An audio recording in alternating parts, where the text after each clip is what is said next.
Insomnia, it is impossible to lose your ability to sleep. I know it doesn't feel like that, but say, for example, I held my breath. 2 minutes, I'm really starting to struggle. And then 3 minutes, even if I was underwater, at some point, I'm going to have to breathe because it is literally impossible not to breathe, and it is literally impossible not to sleep. And sleep drive always wins. If you're in the thick of the storm, there's so much anxiety. You've been awake for days, that sleep drive, it's building.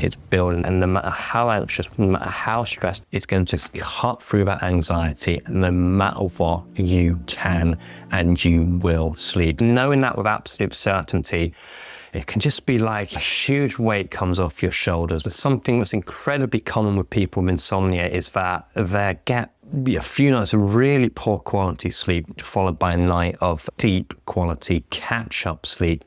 And they have this pattern that repeats over and over again. And it's like they're playing sleep Russian roulette every single night. So they don't know whether or not tonight's going to be the night where they actually get to sleep.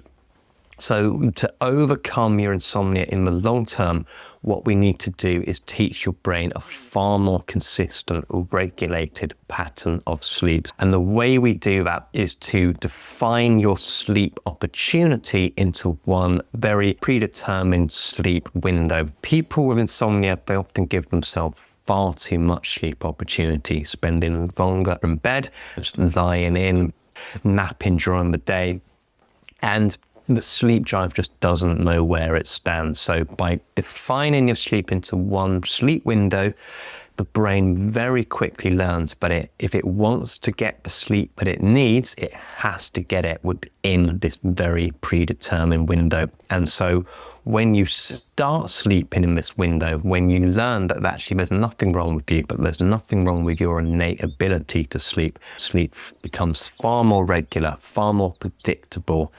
The anxiety, the stress, the worry around sleep also massively diminishes as well.